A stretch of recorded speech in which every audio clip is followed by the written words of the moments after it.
It is Tuesday. Tuesday, February the 4th. Welcome to February. I don't believe I've done one of these in February. She is up on the, up there, again. Doesn't pay any attention to it, except for when I go over there to grab my movies. to do this with. Oh, and speaking of movies, I've got it's maybe a smaller pile today, kind of, and one hiding on top here. But that was all that was left on the shelf, pretty much. Not pretty much. It was, and the stand-up specials and whatnot, what all I have there. But anyway, what we have here first is Drop Dead Fred, and you may notice it's in a tiny little paper package. I believe this was like pizza and a movie night or something. I want to say maybe it was Papa John's. I can't remember for sure, and I don't think it says on here for sure. But yeah, it's kind of one of those things where if you got like a certain pizza or whatever, you got to pick a movie, and then they brought your movie with the pizza. And this was kind of one of those weird movies where this is her imaginary friend, and years later he comes back when she's an adult and causes chaos in her life. Kind of one of those things. I know I watched it originally. I know I watched it, I think I did. It almost looks like I didn't even open it. Did I not open it? Maybe I didn't open it. Oop. Well, I almost ripped it, so let's not do that. So maybe I didn't open it. I assumed I watched it when I got it with the pizza, but dishes, relationships, wind. This guy breaks everything. Yeah, I can't remember for sure how much I actually enjoyed it. That's Phoebe Cates, Rick Mayall, with Tim Matheson and Carrie Fisher. Interesting. So there's some people in this. Yeah, I can't really recall for sure. And there again, it's one of those, I watched it when I was a kid, so maybe I didn't quite appreciate all the humor in it. It's another one of those movies I have to add to the list to watch again someday. Just to see if it's as entertaining as like I said, it's not like Short Circuit or Beetlejuice or something like that, where it's kind of like, I remember I really enjoyed it, because I know I watched it, and it was kind of meh, I don't know, but there again, like I said, perhaps I couldn't appreciate the humor in Drop Dead Fred, so I need to revisit it someday, like I do so many films. One film I do not have to revisit is Happy Gilmore. This is one, it's an Adam Sandler movie. He plays an angry gentleman, this time playing golf. This is an angry gentleman. It's a nice quotable movie. Ben Stiller has a small part in it. He plays at the senior home that he ends up putting his grandmother in. I'll give you a nice glass of shut the hell up, something like that. It's a fun movie. It's a fun movie, for sure. But yeah, he's an angry guy playing golf. It's an Adam Sandler movie. A golf-themed Adam Sandler movie. And it also, he gets in a fist fight with Bob Barker. Like, the actual Bob Barker. So that's kind of, The Price is Wrong, bitch. This one has wacky gut-busting outtakes that will surely tickle your funny bone. I hope so. But of course, golf is kind of stuck up and curmudgeonly, and then, here comes Happy Gilmore and brings a bunch of people who, and then there's Shooter McGavin, who's like, doesn't take him seriously, and he's kind of a dick. He's the dick character in this movie. And he's like, you eat pieces of shit for breakfast? No. there's so many like little quotable things in this.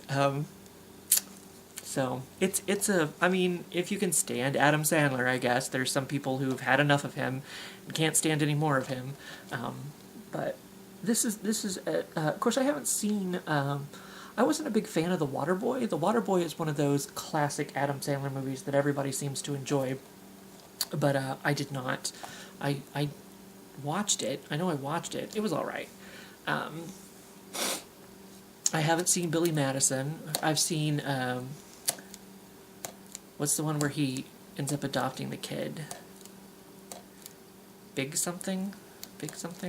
I enjoyed that one. It's a little more heartfelt, I guess. There's some comedy and some heartfeltness in that one, you know. Can't think of the name of it, though. But whatever. So, and I enjoyed, we haven't got to that section. Well, did we get to that section? Because it's technically a comedy movie. Pixels? I enjoyed Pixels. That's one of his newer ones. That's when everybody's like, oh, it's an Adam Sandler movie, you know. But I guess this was him at his peak, in his heyday, back in the Adam Sandler heyday, is Happy Gilmore. That's definitely enjoyable. Now, okay, well, here's some spoofiness to it. Sorry, I have itchy eyes today. Robin Hood Men in Tights. It's a Mel Brooks film. It spoofs Robin Hood, and there's, you know, all the Robin Hoodiness of it. You know, they live in a forest, and they have the Sheriff of Nottingham and all that kind of stuff. And this is one of Mel Brooks's better films, I would say. We're not to the I guess my pinnacle of Mel Brooks films, but it's enjoyable for what it is. It's got some nice Mel Brooks humor in it, spoofing things, and, you know, having kind of ridiculous sort of things happen, and funny little funny, you know, Mel Brooksy kind of things, spoofy kind of things. So this, like I said, this is one of his better films, I would say. One of probably of the Mel Brooks films that I can think of at the moment, it's probably number 2 on my list of Mel Brooks films. Of the ones that I've seen, anyway, I guess. So yeah, if you enjoy Mel Brooks and his brand of humor, I would say you would enjoy this one. Now, speaking of spoofy kind of films, ridiculous, all over the place, craziness, we have the classic. I say classic because it is classic. Not that I've seen it. Not that I've seen any of them. I feel like I've seen bits and pieces of 1 or 2 of them. I don't know. But anyway, we have the Naked Gun Trilogy. We've got this big-ass kaboof. And it also has Police Squad, which I believe Police Squad came first. It was a TV show. And the the Naked Gun films, I believe, were based on that. I don't know if it was a show or the character. Leslie Nielsen stars as Police Squad's own granite-jawed, rock-brained cop Frank Drebin, who bumbles across a mind control scheme to assassinate Queen Elizabeth. An odd assortment of characters join the wacko goings-on and blow the laugh-o-meter to smithereens. So, yeah, it is the same character. The Police Squad, the complete series, joined Detective Frank Drebin, Leslie Nielsen, and Captain Ed Hawken as they solve the toughest cases, full of all the sight gags, puns, and non-sequiturs that made the series famous. Created by David Zucker, Jerry Zucker, and Jim Abrams, who gave us other classics such as Airplane. So this is a set that has, which obviously I have not opened, but and they're tied in there together. See, you've got, well, now it's upside down. I think it's upside down, right? Yeah. I don't know. But we've got the Police Squad here, and then on the back we've got all the Naked Guns. So they might be loose. I have a slipcover too. You just go. Nothing really special about this slipcover, just that it's there. So someday I need to see this, because this is like the whole shebang right there. And I do enjoy that ridiculous kind of farcical kind of ridiculous, humor that these have and the airplane films have and all that kind of stuff. So I definitely need to watch these someday, since I own the fucking things. And here is another set of films that might have ran their course at some point, but still they do have their enjoyable moments. I don't even know how many of them there are. I could count them, but this is another thing that I picked up. It's the complete collection of the Police Academy movies. So we've got Police Academy 2, their first assignment, Police Academy 3, Back in Training, Police Academy 4, Citizens on Patrol, Police Academy 5, Assignment Miami Beach, Police Academy 6, City Under Siege, and Police Academy Mission to Moscow. So thank you for numbering them so I don't have to count, but there's seven movies. See all those credits rolling by your face right there? So this is a complete collection of all 7 films. So I don't know for sure how many of these I've seen. I know I've seen bits and pieces of some of the earlier ones.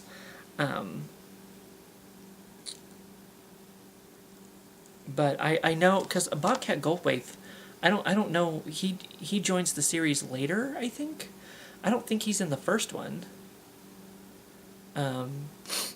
It might be the second or third one that he gets involved.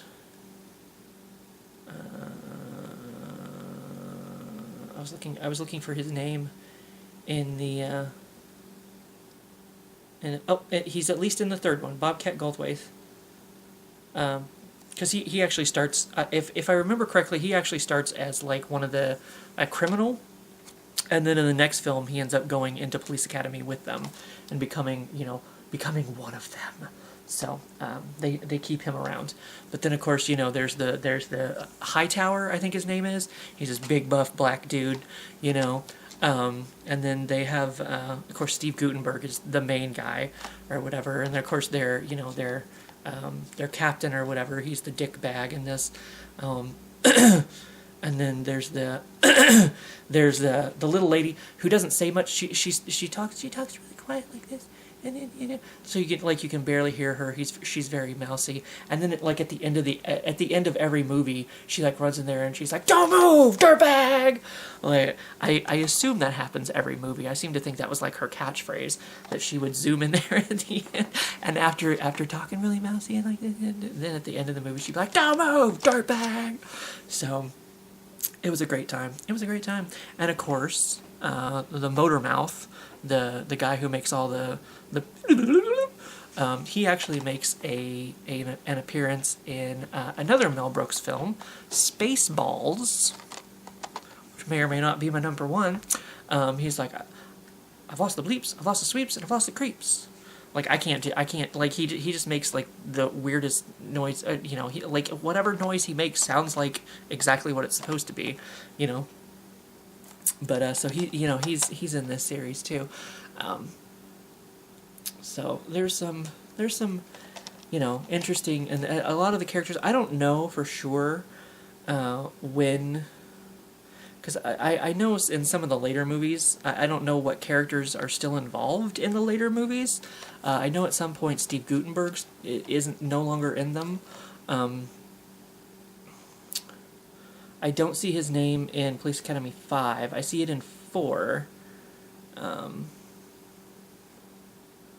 So it looks like 4 might have been Steve Guttenberg's last movie with these. But some of the other characters look like they carry over, at least. So I don't, like I said, I don't feel like I've ever seen all of the Police Academy movies, but I know that I've seen, at least bits and pieces of a couple of them, enough to know the characters that reappear every single film.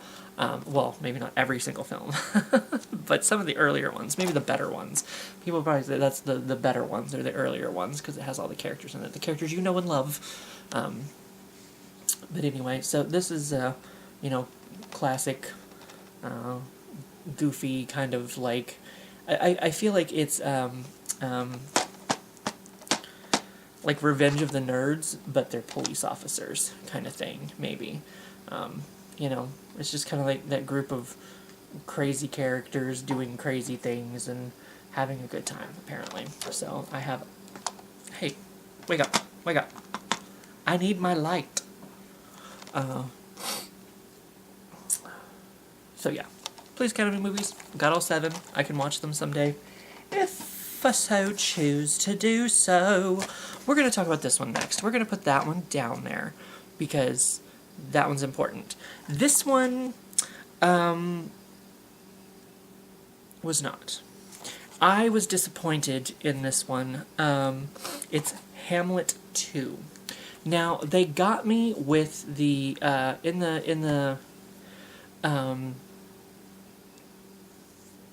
maybe I'll just read it for you. Okay.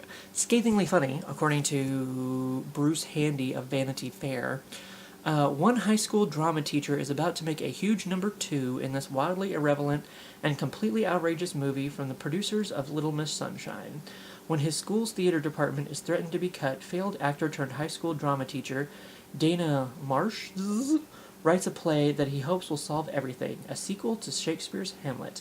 Now staging one of the most politically incorrect musical theater extravaganzas ever seen, Dana and his class will put it all on the line for one controversial, conflicted night of hilarity. Let's see, who's in this movie? My Ice, thank you, Ice Ice Baby. Steve Coogan, Catherine Keener, David Arquette, Amy Poehler, and Elizabeth Shue. So there's some names in it. I don't remember it being as funny as I wanted it to be, unfortunately. Or maybe it's just not my version of humor, maybe? Because, see, I'm one of those people, I didn't really like Napoleon Dynamite either. Even though everybody went crazy for Napoleon Dynamite, it wasn't really my... Like, I watched it and was kind of like, okay, whatever. I mean, maybe it's one of those things where it was just so overblown that... but there again, I didn't really like There's Something About Mary either. Everybody went crazy for There's Something About Mary. Just because she has cum in her hair. Who cares? You know? I suppose that's something that's... I don't believe any other movie has ever done. Maybe I'm wrong. I don't know, but... I don't know. So, I don't know. I mean, maybe this just wasn't really my... Maybe it was just too dry of humor, that it's just kind of like... I don't know. But they got me in the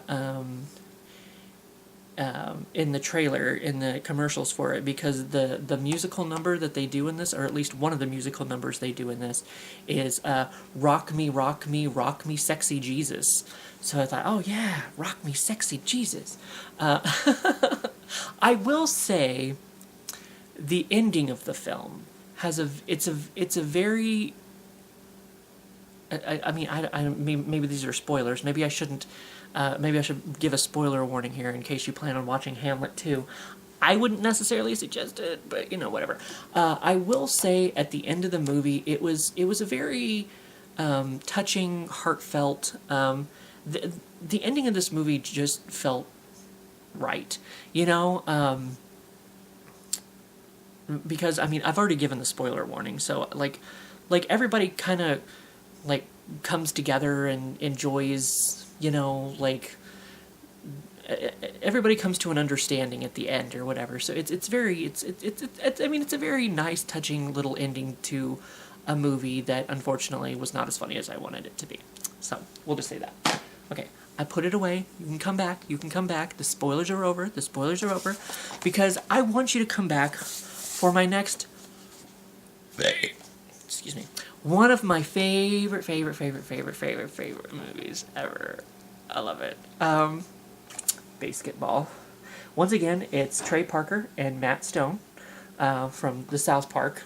From the South Park.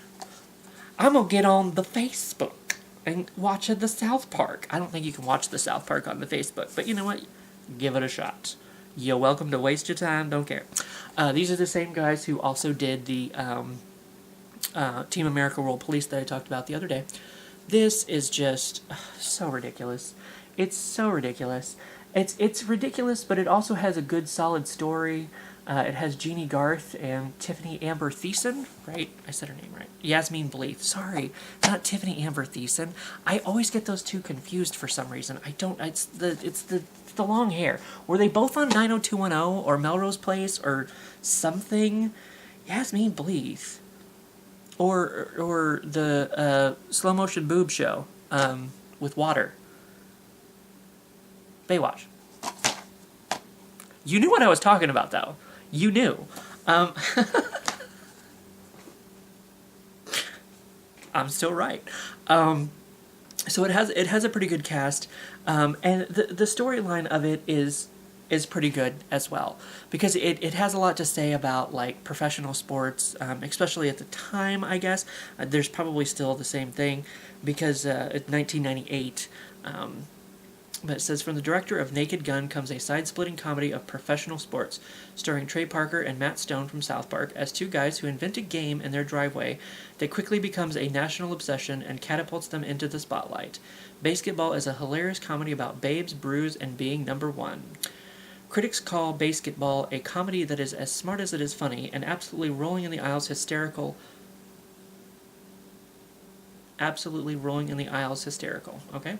Featuring a supporting cast of today's best-known talents, including Yasmin Bleeth, Jenny McCarthy, Robert Vaughn, and Ernest Borgnine, as well as celebrity appearances by Reggie Jackson, Kareem Abdul-Jabbar, Dale Earnhardt, Al Michaels, Bob Costas, Dan Patrick, and Kenny Mayne. Bassketball scores. You're excited? Feel these nipples! You can't, because, maybe someday. Kind of like the smell-o-vision that YouTube will have. But it has a lot to say about, because, these two guys, of course, they're unlucky in love or whatever, and then they just kind of invent this game that, like, anybody can be involved in, and they start out with very important rules, like, that teams can't switch cities and stuff, like, they have to stay in the city, but of course there's a lot of different, kind of like, dodgeball. There's a lot of different like teams in this, so you get to see like the teams, the different, and it's kind of like anybody with bad backs and bad knees and whatever. I think they even say that somewhere in the movie, and then of course they have their what is his name? Squeak, the little guy that's with them, Mr. Squeak. What grade are you in? Because he's a small, tiny little guy. But it's kind of one of those things, like, you don't have to be athletic, you don't have to be the... And they start out with these very... I think it's... They have very, very set rules, and then, of course, somebody comes along and he's like, hey, I can make a profit off of this. And then he tries to, like, manipulate them, and then, maybe one of them does start falling for the whole, like... thing where like the fame kind of goes to his head, and then the other one is still like down to earth, and like it's kind of it says a lot of friendships and like the sports world kind of thing in general. So there's some humor and there's some heart, and there's some really long fake dicks. If you they turn around and they swing. So, long winger, throwing cock. So it's a good movie. It's entertaining. It's hilarious. It's ridiculous, but it also has a bit of heart to it. So there's that in the end. So that's one of my favoritist movies ever. Okay, and the last selection we have here today is actually, I feel like I have a couple different versions of this movie. It is a TV show about movies that they turned into a movie. I don't really know why they did, because they always have movies in their show. But it is Mystery Science Theater 3000, the movie. See, it's all shiny. The cover's all shiny. The back's all shiny. Now, if you don't know what Mystery Science Theater is, it just came back on Netflix. This is Mike, not Joel. It is a show. They take these old sci-fi movies, and they sit down here in their little theater. You can see them at the bottom of the screen while you're watching the film, and they just make jokes the entire time. It can be a good time. You know, episodes can be hit or miss, and unfortunately, This Island Earth, I believe, is what they use. Yes, This Island Earth is what they use for this film, and even though it's Mystery Science Theater. So every episode of Mystery Science Theater is a movie, because it's like 2 hours. Well, I mean, with commercials it's like probably an hour and a half or whatever, however long, because they have to cut some of the movie out if it started on did it start on Comedy Central or the Comedy Channel, and then it went to Sci-Fi, I think, before it was canceled, and then of course there was the fan, the fans ended up bringing it back a couple years ago on Netflix, with the same, Tom Servo and Crow and Gypsy and Cambot and blah, blah, blah, blah. Different people voicing them now, but, and they always said they kind of wanted to do that because Joel is your first host, and then you have Mike, and now you have Jonah. And he said that he kind of had that idea, if Mystery Science Theater had stayed on the air, it kind of would have kind of been like Doctor Who, where there'd been, multiple hosts, just kind of add something fresh to the mix or whatever. So you can, I guess if you want to get involved in the debate of who the best host is, I don't really know. I mean, I kind of like them all. I'm just kind of there for the jokes. I just kind of enjoy the jokes. There's some that are very classic episodes of Mystery Science Theater. I don't know that the movie is the best place to start because it's okay. I mean, it's not my favorite. It's kind of like an episode, I guess, to me, because even though it's a movie, like, they always watch a movie in the show, like, so it's not really any different. Like, it's not like, like The Simpsons, when I talked about this.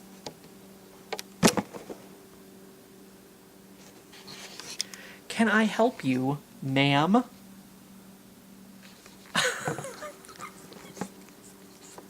It's kind of like when I talked about Simpsons the other day, and how she was playing with my tripod and pulling it down.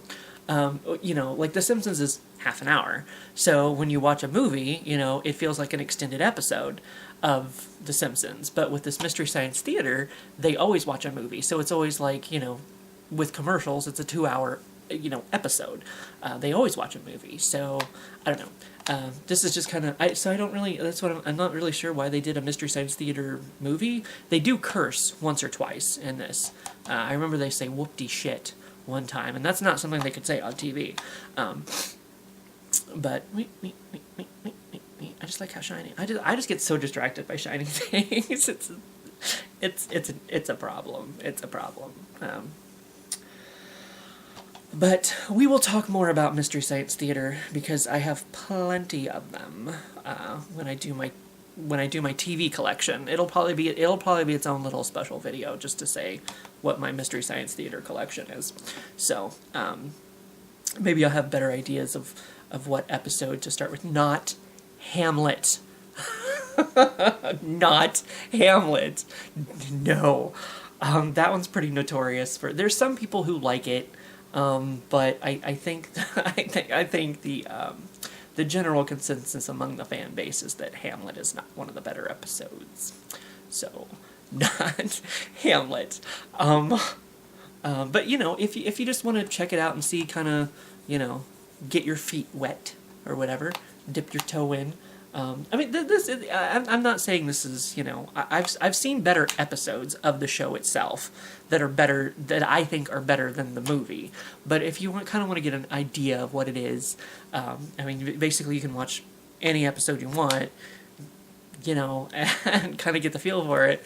But, this is still, it still has, some moments in it that I do enjoy. And that's kind of like I was saying with, like spoof films and stuff, like Date Movie and blah, blah, blah, blah. They at least have a few laughs mixed in there. And sometimes it's pop culture-y, and sometimes it's, literary, and sometimes they do a joke that's like like so referential that like only a few people will get it, you know, like because they have to sit there for an hour and a half and make jokes, you know, like they have time to weave some of these, like, you know, sometimes they'll do a joke like only two people watching might get it, but they still do it because it's kind of like, well, you know, we had time to fit this joke in here, so we're going to do it, you know.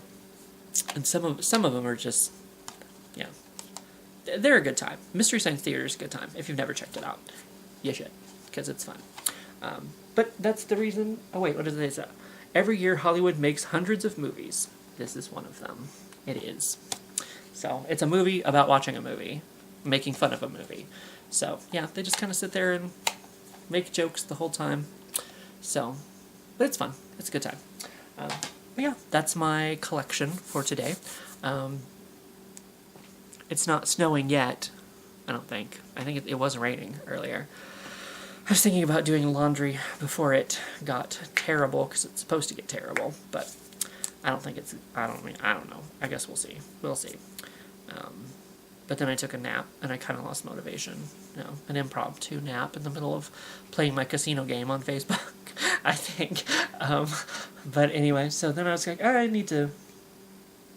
I haven't done one of these in a couple days, and I need to make some so that at least I have my shelf finished over there. Well, other than, you know, the stand-up specials and all the Mystery Science Theater things that I have on that shelf over there. So, I don't know where we'll go from here, but as you know, we have a couple buckets to go through over there before I even get to my VHS tapes. So, excuse me, more to come, more to come, more to come. So, yes, I don't know. I have noodles waiting for me, yet again.